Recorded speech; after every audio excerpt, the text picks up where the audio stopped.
지난주 주말인 5월 30일부터 6월 2일까지 강원도 시골 마을에서 클래식 음악 축제가 있어서 큰 화제가 되었습니다. 3일 동안 참여한 그 음악가들을 보면 피아니스트 성진과 또 백건우 씨를 비롯해서 유명한 성악가들과 오케스트라가 참여했습니다. 그 음악 축제에 참석한 사람들의 숫자도 16,000명이나 되었습니다. 그 마을이 이제 강원도 평창군에 있는 개촌 마을입니다.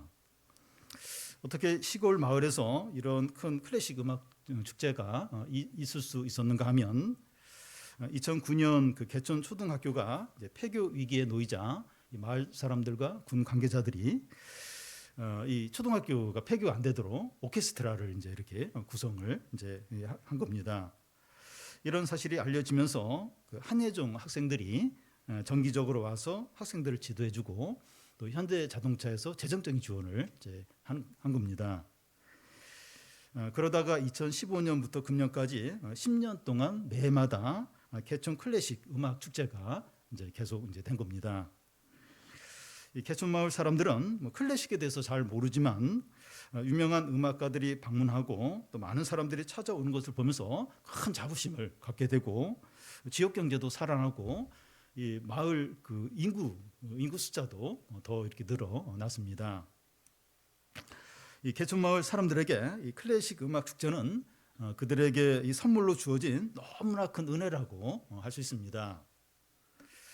믿는 자들에게 이런 큰 은혜가 무엇일까요? 성령이 부어지는 겁니다. 위에서는 크게 두 가지를 말하는데 심판과 회복입니다. 1장부터 2장 11절까지 그 하나님의 심판에 대해서 말씀했다면 2장 12절부터 오늘 말씀이 포함된 그 32절까지가 회복에 대한 말씀입니다. 오늘 말씀도 이제 회복에 대한 그런 말씀인데요. 이스라엘 백성들이 마음을 찢으면서 하나님께 나오자 하나님의 중심이 뜨거워지면서 긍휼을 베푸시고 회복을 시키신 거예요. 그 회복은 이제 세 가지로 나타나는데 대적들을 물리치고 또 이 먹을 것이 풍족하게 채워지고 이 하나님이 그들과 함께 하시는 겁니다. 이 백성들의 회개에 대한 하나님의 응답과 회복이 완전해요. 충분합니다. 그런데 이 하나님은 거기에 더하여 앞에서 이렇게 주님이 주신 축복, 이 모든 것보다 더 크고 좋은 것을 주려고 합니다.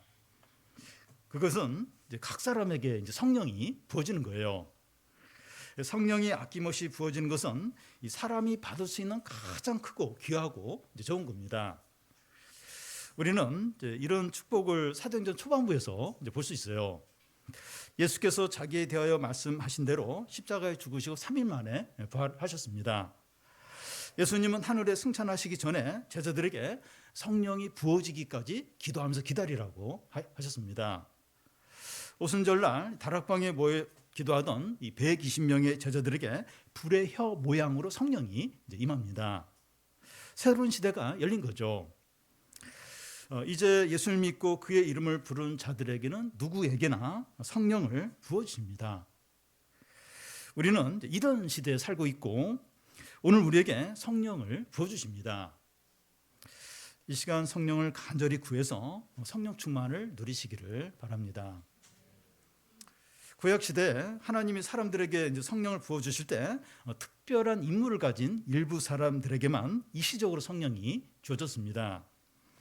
출애굽기 31장에 보면 성막 기구를 만드는 부살렐에게 성령이 이제 주어졌고 민수기 11장에 보면 모세를 도울 장로 70명에게 성령이 임했고 신명기 34장에 보면 모세를 이어서 사명을 감당하게 될 여호수아에게 성령이 임했고 사사기에 보면 온니엘에게 성령이 임해서 메소포타미아 왕을 이기게 이렇게 했고 기드온에게 성령이 임해서 미디안과 싸워서 크게 승리하게 되는 것을 볼 수 있습니다. 구약 시대에는 직분이나 사명에 따라서 특별한 사람에게 일시적으로만 성령이 부어졌습니다. 그런데 그 요엘이 이제 예언할 때도 여전히 구약 시대였지만 일부 사람들이 아니라 많은 사람들에게 성령이 이제 부어지는 것을 말씀하는 거예요. 28절 29절을 한 절씩 교독 읽겠습니다.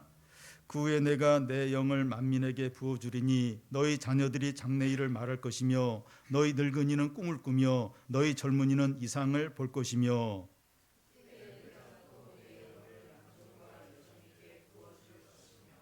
이 그 후에 하는 것은 이 앞에서 의의 교사이신 예수 그리스도가 오신 후를 이제 말합니다.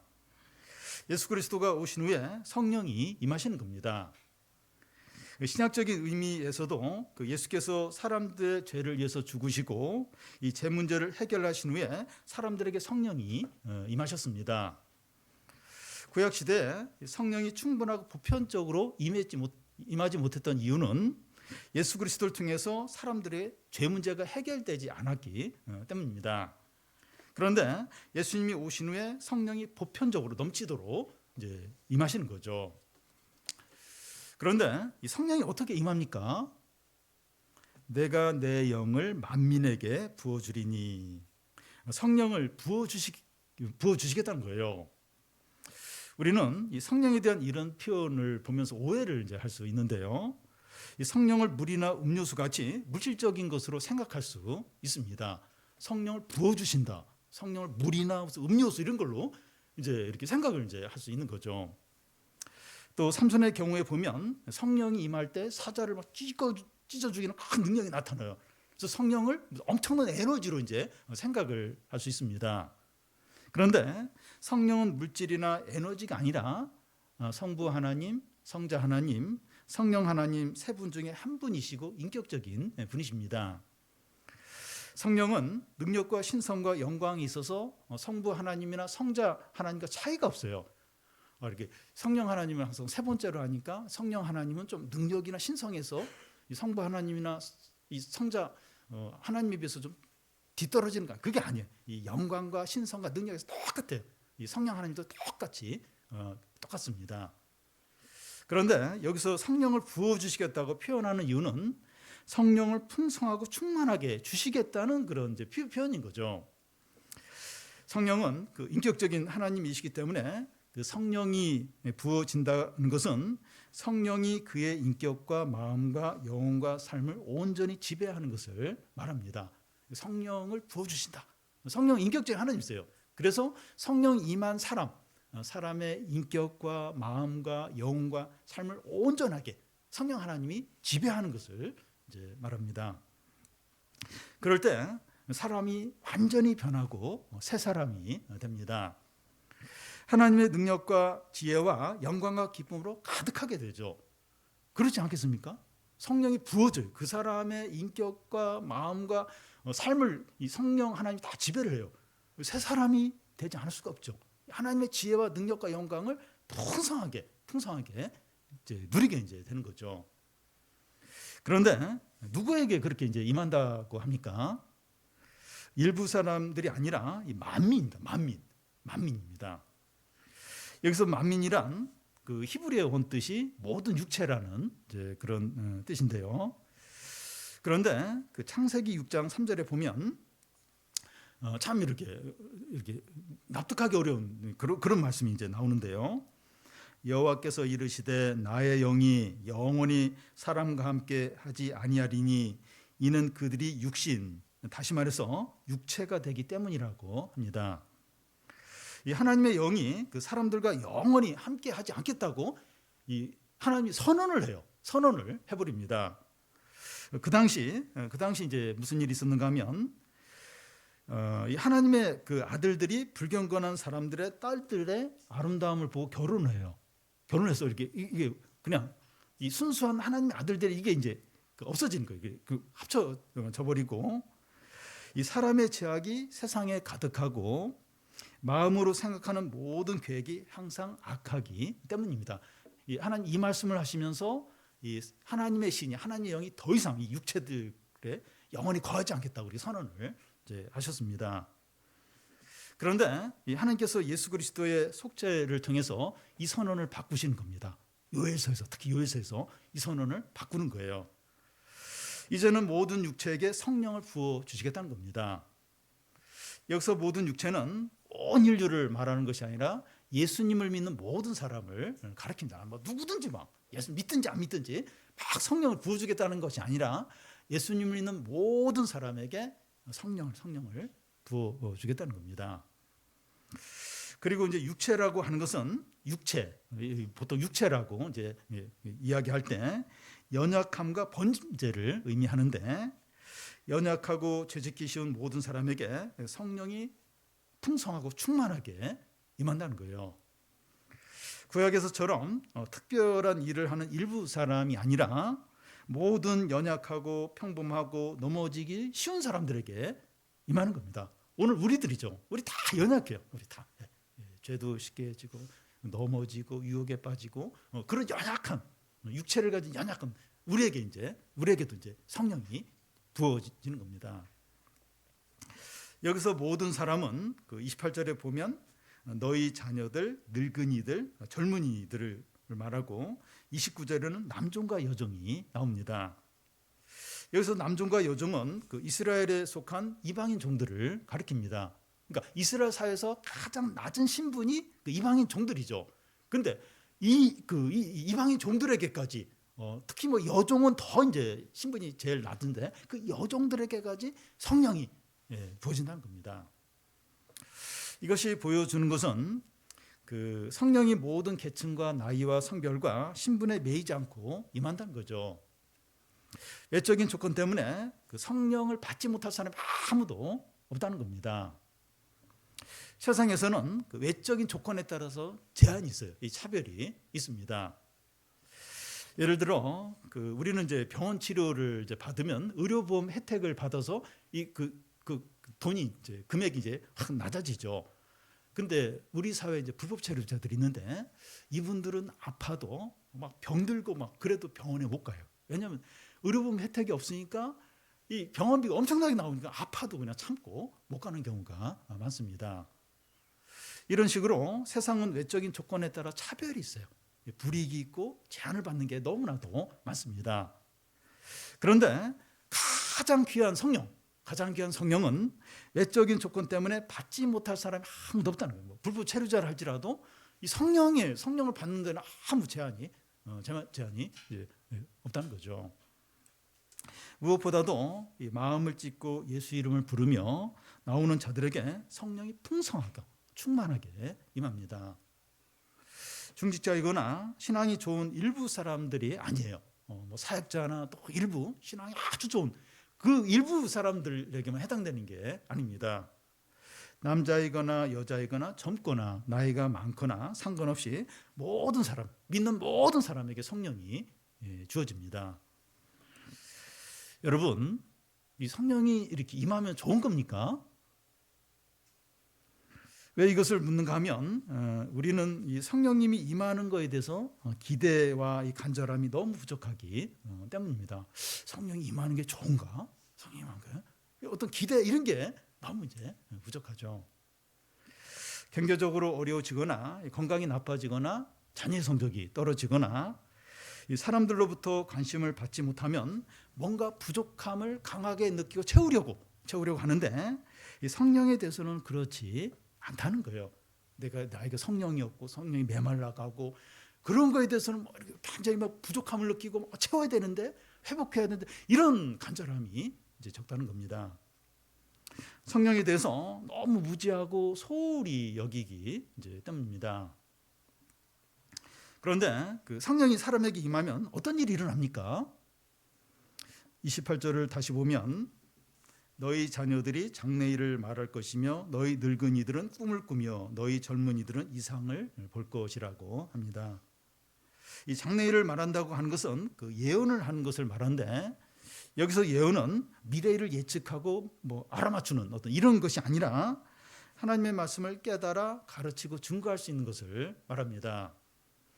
이 하나님의 말씀에 대한 지혜가 생기는 것을 이제 말하는 거죠. 또 여기 꿈을 꾸며 이상을 볼 것이며 하는 것은 이 구약 선지자들이 하나님의 뜻을 깨닫기 위해서 이제 깨닫기 위해서 받았던 것들인데 이제는 노인이나 젊은이들이 선지자들처럼 하나님의 뜻을 분별할 수 있게 되었다는 겁니다. 그러니까 구약의 선지자들이나 이제 막 이렇게 성령을 받아서 이렇게 막 하나님 뜻을 알았는데 이제는 뭐 노인, 뭐 젊은 사람, 뭐 청소년 할 것 없이 하나님의 뜻을 깨닫는 거예요. 하나님 뜻을 분별을 하게 이제 되는 것을 이제 말합니다. 그러니까 이게 성령을 받으면 성령 충만하면 이제 이런 것이 이제 막 생긴다는 겁니다. 성령이 부어졌을 때 이 사람에게 나타나는 가장 큰 특징은 하나님의 뜻과 말씀을 깨닫는 지혜가 놀랍게 많아진다는 겁니다. 청소년들이 이제 하나님의 말씀을 깨달아 적용을 해요. 저는 이제 이렇게 캠프 때 이제 청소년들을 많이 보게 되는데 그때 청소년들의 소감을 보면서 자기 그 느낀 걸 적잖아요. 말씀을 깨달아 적용해요. 여러분 그래서 너무 놀랍고 이제 그럴 때 이제 그러니까 이 청소년들이 어린이들이 말씀을 깨닫고 이렇게 적용을 하고 신앙생활을 한 지 얼마 되지 않은 분이 말씀에 반응해서 놀라운데 신앙 고백을 하고 그동안 형식적으로 믿던 기존 신자가 말씀의 감동을 받아서 회개를 하는 겁니다. 회개를 하는 거예요. 이런 일들이 많은 신자들에게 풍성하게 나타나는 겁니다. 하나님께 죽었던 자들인데 하나님께 반응하는 것보다 더 대단하고 놀랍고 귀한 일은 없는 거죠. 이게 더 성령이 하시는 성령이 이제 그 에스겔서에 나오는 마른 뼈들 다 그냥 골짜기에 가득 찼는데 이 하나님의 신, 이 성령이 바람 불면서 그 마른 뼈들이 막 살아나고 하나님의 군대가 되고 이게 성령이 하나님께 이 죽었던 자를 살리죠. 이것보다 더 대단한 게 없어요. 전혀 이렇게 하나님 모르던 사람인데 이 말씀에 반응을 해요. 깨달아 적용을 해요. 이거 성령이 다 하신 일입니다. 여러분 성령은 진리의 하나님이십니다. 예수께서는 제자들에게 말씀하시기를 성령이 너희를 모든 진리 가운데 인도하실 것이라고 말씀했습니다. 우리가 하나님의 말씀을 깨닫고 믿을 수 있는 것은 성령께서 깨달음을 주셨기 때문입니다. 나는 원래 이제 머리가 좋고 내가 뭐 책을 많이 읽고 그래서가 아니라 성령께서 이 말씀을 깨닫고 이해할 수 있도록 하나님 뜻을 알 수 있도록 하신 거죠. 여러분 어린 자녀가 이제 말을 이제 하고 글을 읽기 시작할 때 너무나 놀랍죠. 영어 공부를 하는 사람에게 영어가 언제부터인가 들려요. 그리고 입으로 막 영어를 이제 말하게 될 때 너무나 행복할 겁니다. 그런데 이 말씀이 들리고 깨달아지고 적용이 되는 것이 더더욱 귀하고 복된 일입니다. 보지 못한 사람이 보게 되고 걷지 못한 사람이 걷게 되고 의식이 없던 사람이 몇 년 만에 의식이 돌아오는 것보다 더 크고 놀라운 일입니다. 이렇게 말씀에 반응하는 거, 말씀을 깨닫는 거, 이거 성령을 통해서 이건 뭐 엄청나 귀하고 놀라운 일이에요. 가장 큰 일이죠. 그 사람의 인생에 있어서 가장 놀랍고 큰 이제 사건입니다. 여러분 우리에게 성령이 충만하면 충만할수록 하나님의 지혜와 능력과 기쁨이 넘치게 됩니다. 우리에게 성령이 충만하면 충만할수록 하나님의 어떤 지혜, 하나님의 기쁨, 하나님의 능력이 우리 삶에 넘치게 돼요. 우리가 다윗과 같은 믿음을 갖게 되고 기도원과 같은 용기를 갖게 되고 솔로몬 같은 지혜를 갖게 됩니다. 바울처럼 하나님처럼 살게 돼요. 이 성경에 나오는 그런 신앙의 인물처럼 내가 현실 가운데 살게 됩니다. 그래서 우리가 아무리 성령 충만을 간절히 구한다고 해도 지나치지 않아요. 내가 너무 이렇게 성령을 구하는 거 아니야? 지나치지 않습니다. 저는 그동안 성령을 구하긴 구했어요. 이제 구하긴 구하고, 근데 간절히 구하지 않았습니다. 어느 정도 구하고 다른 쪽에서 저희 필요를 채운 적이 많았습니다. 그런데 최근에 이제 성령에 대한 말씀을 이제 이렇게 많이 이렇게 나누면서 성령을 간절하고 필사적으로 구해야겠다는 마음을 먹고 있어요. 내가 참 이 사역자인데도 참 성령을 그렇게 이렇게 진짜 간절하게 그렇게는 잘 안 했던 것 같아요. 근데 이제는 성령을 구해야겠구나. 성령 아니면 안 되겠구나. 이런 생각을 점점 더 많이 좀 하고 있습니다.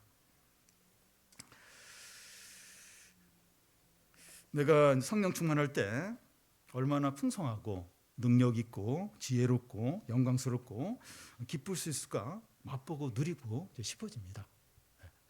내가 성령 충만하면 얼마나 이렇게 풍성하고 기쁘고 능력 있고 얼마나 내 삶에 어떤 놀라운 일이 일어날까, 그걸 이제 맛보고 싶은 거예요. 누리고 싶은 겁니다. 너희는 여호와의 선하심과 인자하심을 맛보아할지니라, 이렇게 시편 기자가 이제 권하는데, 이 성령 충만이 얼마나 좋고 놀라운 것인가 우리가 다 맛보고 누리시기를 바랍니다. 다음은 제2의 이 출애굽입니다. 30절 31절을 한 절씩 교대로 읽겠습니다.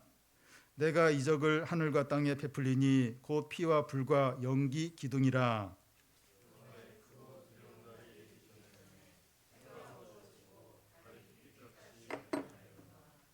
여기 피와 불은 그 이스라엘 백성을 출애굽시킬 때 일어난 재앙들을 가리킵니다. 피는 그 나일 강물이 피가 되도록 한 재앙을 말하고, 이 불은 이 불덩이가 우박과 함께 내린 재앙을 가리킵니다. 해가 어두워지는 것은 그 애굽의 3일 동안 흑암 재앙을 이제 내린 걸 이제 가리킵니다. 하나님께서 이스라엘 백성들을 출애굽시키기 위해서 이런 재앙들을 일으키신 거죠.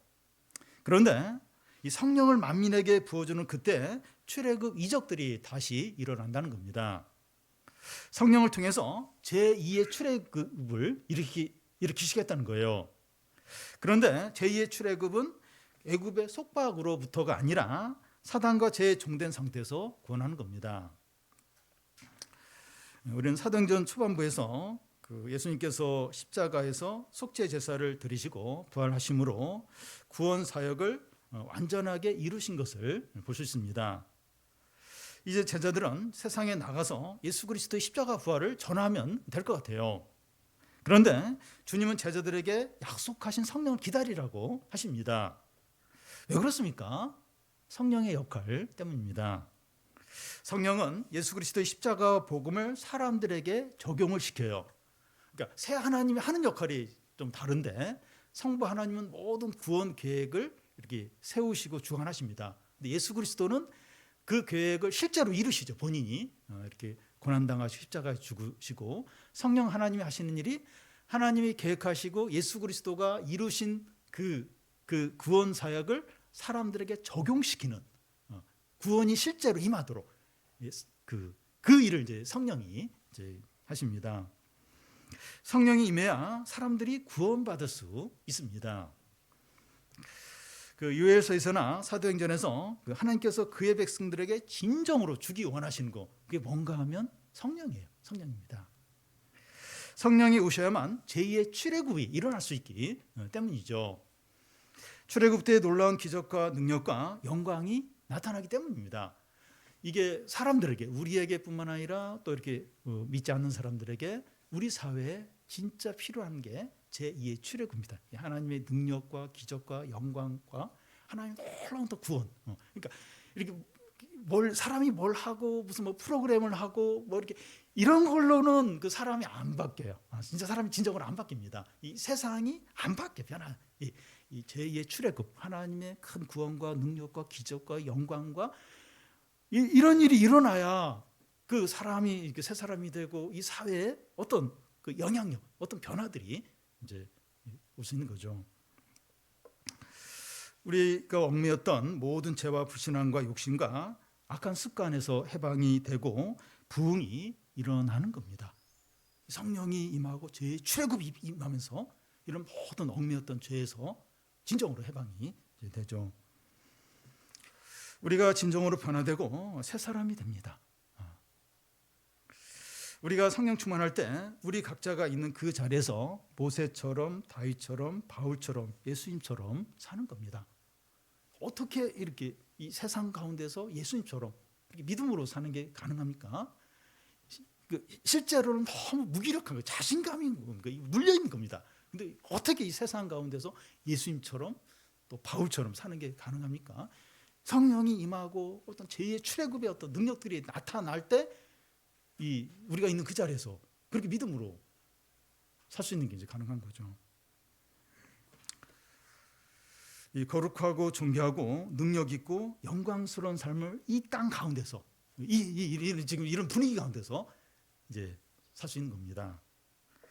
우리를 통해서 사람들이 하나님께 돌아오고 거룩한 부흥이 임하는 거죠. 그러니까 이 성령이 우리 가운데 부어지고 제 출애굽이 일어날 때 사람들이 우리를 통해서 돌아오고 거룩한 부흥이 임하는 거죠. 당시 출애굽의 기적과 능력과 부흥이 다시 출애굽의 기적과 능력과 부흥이 다시 일어나야 됩니다. 이런 큰 능력, 하나님의 큰 구원, 이게 다시 일어나야 됩니다. 우리가 성령 충만할 때 우리 가운데 출애굽의 영광과 능력과 구원이 나타나요. 우리 자신이 그렇게 바뀌게 됩니다. 또 우리를 통해서 사람들을 막 바꾸게 돼요. 교회에 성령이 부어지면서 거룩한 부흥이 임할 때 제2의 출애굽이 교회에서 일어나면서 그 지역사회, 이 세상에 대해서 영향력을 갖게 됩니다. 진짜 이렇게 어떤 변화를 가져오고 또 이렇게 복음을 담대하게 선포하고 그런 것이지 다른 걸로는 안 돼요. 약간의 무슨 영향력을 줄 뿐이지 잠깐 그럴 뿐이지 진정한 어떤 그게 안 나타납니다. 우리 각자에게 이렇게 성령이 부어져서 성령 충만할 때 그리고 교회 가운데 성령이 부어질 때 그럴 때 이제 그 진짜 큰 능력과 어떤 구원과 어떤 변화들이 우리를 통해서 교회를 통해서 나타나게 되죠.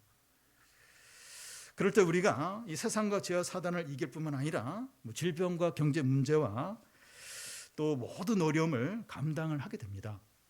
그러니까 그 교회에 성령이 부어지고 부흥이 일어날 때 목회자들이 고백하는 게 뭔가 하면 교회가 10년 동안 해야 될 일이 2, 3주 안에 성령이 임하고 부흥이 일어날 때 그때 다 이루어졌다 그런 고백을 합니다. 그러니까 엄청난 일이에요. 그러니까 10년 동안 그 해결이 안 됐던 문제가 한두 주 사이에 막 성령이 임하고 막 하면서 막 그 문제가 해결되는 경우도 있습니다. 그러니까 그 성도들에게 성도다워질 때가 이제 성령 충만할 때인데 그 성령 충만하면 많은 문제가 어려움이 그냥 해결이 됩니다. 교회에도 많은 어려움과 문제가 있는데 교회 안에 성령 임하면서 부흥 임하면 그렇게 해결되지 않은 문제들이 막 그냥 막 사람들 교인들끼리 막 이렇게 사이가 안 좋았던 사람들도 화해하고 하나가 되고 그동안 묵혀있던 어떤 그런 막 문제들 막 그런 게 막 해결이 되고 쓴뿌리들이 막 이렇게 회복이 되고 개인에게 교회 이렇게 성령이 부어지는 왜냐하면 하나님의 능력과 기적과 하나님의 영광과 큰 구원이 개인에게 이 교회에 임하니까 그런 놀라운 일이 사람이 할 수 없는 우리가 할 수 없는 그런 일들이 하나님을 통해서 이루어지는 거죠. 우리에게 얼마나 이게 필요한지 모릅니다. 마지막으로 활짝 열린 구원의 이제 문입니다. 32절을 우리 같이 한번 읽겠습니다. 누구든지 여호와의 이름을 부르는 자는 구원을 얻으리니 이는 나 여호와의 말대로 시온산과 예루살렘에서 피할 자가 있을 것이며 남은 자 중에 나 여호와의 부름을 받은 자가 있을 것임이라. 여호와의 이름을 부른 자라고 하는 것은 그 여호와를 찾는 자, 여호와를 믿는 자를 가리킵니다. 여기 누구든지 하는데 이방인들, 특히 이방인들을 가리킵니다. 이방인이라도 여호와를 찾고 믿는 자는 구원을 얻는다는 겁니다. 사도행전에 보면 그 성령이 부어짐으로 고넬료 가정을 시작으로 많은 이방인들이 주께 돌아오는 것을 볼 수 있습니다. 이 말씀은 오늘 우리에게도 성취가 된 거죠. 우리도 다 이방인인데 우리도 이제 하나님께 이제 이렇게 돌아온 거죠. 여러분 우리가 마음을 찢으며 예수의 이름을 부를 때 하나님께서 성령을 아낌없이 부어주십니다. 우리가 다른 것을 아무리 열심히 해도 성령이 부어지잖아요. 우리가 뭘 많이 한다고 해서 성령이 이렇게 부어지는 게 아닙니다. 기도 외에는 다른 방법이 없어요. 무엇보다 기도 외에는 다른 게 없습니다. 마음을 찢고 죄를 회개하며 예수 이름을 부를 때 성령을 아낌없이 부어주십니다. 돈이 없으면 힘들어하지만 성령 없이 잘 지내면 안 됩니다. 우리에게 성령이 메말라 갈 때 돈이 없는 것처럼 몸에 병이 든 것처럼 사업에 큰 어려움이 있는 것처럼 긴장하고 두려워하고 근심하면서 기도해야 됩니다. 경제적으로 어려우면 그 어려움이 해결될 때까지, 질병으로 본인이나 가족이 이제 이렇게 고생하면 질병 치료를 해서 계속 기도하잖아요. 우리도 이 성령 충만을 해서 계속 성령이 채워질 때까지 기도하는 겁니다. 교회에 이렇게 성령이 부어질 때까지 계속해서 그걸 위해서 이제 기도하는 거죠. 이 성령 충만하기 전까지는 핸드폰이나 TV나 바쁜 일이나 사람 만나는 것을 줄여야 됩니다. 모든 교인들이 다 좀 하나님 앞에 모여서 죄를 고백하고 긍휼을 구하며 성령을 구하는 거죠. 그러니까 할 수 있으면 좀 많이 모여서 같이 회개하면서 성령을 구하는 겁니다. 그냥 기도하는 것이 아니라 마음을 찢으면서 간절히 기도하는 겁니다. 우리에게 참 가족이나 또 자녀나 이렇게 어떤 그 큰 어려움이 있으면 너무 마음이 아프잖아요. 이 성령을 위해서 이 귀한 건데, 너무 큰 건데, 너무 좋은 건데 관심이 없는 거예요. 관심이 없고 이렇게 성령도 누리지 못하고 이런 자신에 대해서 이 성령을 이제 간절히 다른 거 없으면 잘 지내는데 이 성령 없이는 왜 이렇게 잘 지내는가? 내가 신자 맞는가? 마음 아파하는 거죠. 지금 얼마나 많은 문제들, 어려움들, 어떤 죄의 문제들, 또 영적인 어둠들, 또 신앙을 떠난 사람들도 있고 교회도 약하고 여러서 너무 이제 어떤 하나님의 은혜와 어떤 하나님의 역사가 필요한데 그게 안 나타나는 겁니다. 그런 부분에 대해서 애통이 하면서 마음을 찢으면서 이제 구하는 거죠. 너무나 배가 고프고 너무나 목마르면 배가 이렇게 먹을 때까지, 이 목마름을 죽일 때까지는 계속 멈추지 않아요. 먹어야 되는데, 지금 마셔야 되는데, 그러니까 다른 걸로 대체가 안 되잖아요. 그와 같이 우리가 이렇게 성령이 누려지고 충만케 되고 이거에 대해서 다른 걸로 대체가 안 되는 이제 그런 어떤 간절함으로 이제 기도를 이제 하는 겁니다. 한두 번 하고 포기하는 것이 아니라 계속해서 내가 성령 충만해지고 성령이 누려지고 그리고 우리 교회에 이 성령이 부어지도록 이 거룩한 부흥이 하도록 계속해서 기도하는 겁니다. 이 다른 어려움이 있을 때 우리가 울면서 이제 기도하는데, 영적 회복과 성령 충만을 해서 울면서 왜 기도하지 않느냐 하는 겁니다. 우리에게 좀 이런 간절함들. 그래서 우리가 진짜 이렇게 성령 충만하고 이 하나님의 은혜와 능력과 어떤 기쁨이 누려질 때 나에게 어떤 놀라운 일이 일어나는 거, 내가 어떻게 좀 변화되고 내가 어떻게 이런 삶을 살고 그걸 기대를 이제 하는 겁니다. 교회 이렇게 물론 이제 우리 교회 안에 성령의 역사가 많이 있었습니다. 근데 더 이렇게 부어져서 우리가 이렇게 생생하게 하나님을 경험하고 하나님의 임재를 느끼고 하나님이 일하시는 거, 그게 막 눈에 보이는 거예요. 그리고 사람들이 막 변하고 회개하고 하나님께 돌아오고 그리고 막 어떤 문제들이 막 해결이 되고 이걸 이제 보는 겁니다. 이런 기대. 하나님이 우리 가운데 강하게 함께 하셔서 이렇게 일하실 때 우리 교회 안에 어떤 놀라운 일이 일어나는가, 어떤 기적들이 나타나는가, 이걸 우리가 이제 보고 누리는 거죠. 우리가 이제 이 캠프 때는 더 그런 걸 많이 보는 것 같아요. 우리가 많이 기도하고 많이 준비하고, 근데 상대적으로 교회에서는 그런 기대도 좀 부족하고 또 그걸 또 덜 보는 것 같아요. 캠프는 그런데 왜 교회는 그럴까? 저는 큰 차이 중에 하나가 기도하며 구하는 게 우리 교회에서는 덜하기 때문이라고 생각이 됩니다. 그런데 우리 이제 구하는 겁니다. 우리 개인적으로는 진짜 성령 충만한 이 귀하고 이렇게 너무 크고 좋은 건데 관심이 없어요. 구하잖아요. 그런데 이걸 달라고. 그래서 이 성령이 누려질 때 얼마나 하나님의 풍성함과 능력과 영광과 기쁨을 얼마나 누려주고 나의 삶에 얼마나 큰 변화가 있을까? 그럴까? 그걸 기대하고 누리는 겁니다. 그리고 교회에 이 성령이 부어질 때, 이 거룩한 어떤 부흥이 임할 때, 그때 교회 안에 어떤 일이 일어나는가, 어떤 논란이 일어나는가, 이걸 기대하고 누리는 겁니다. 제 마지막 소원은 그거예요. 그러니까 우리 교회 안에 뭐 성령 역사가 전혀 없어도 그게 얘기 아니에요. 있었어요. 뭐 영혼들이 변화되고 많이 있었습니다. 근데 좀 더 이렇게 확 부어지면서 우리가 좀 그걸 경험하고. 그래서 우리 좀 기도하자는 겁니다. 경제적인 어려움이 있을 때, 질병의 문제가 있을 때 계속 기도하듯이 개인적으로 성령 충만을 위해서, 교회 성령이 부어지는 걸 위해서 계속. 그래서 한번 보자는 겁니다. 우리의 삶에 이 교회 가운데 하나님 얼마나 놀라운 일을 이루시는가. 우리가 이것을 기대하고 간절하게 이 시간에 기도하고 계속해서 부어질 때까지, 성령 충만할 때까지 계속해서. 그래서 우리가 이 하나님의 놀라운 구원과 회복과 기쁨과 능력을 다 누리는 우리 성도들이 되시기를 바랍니다.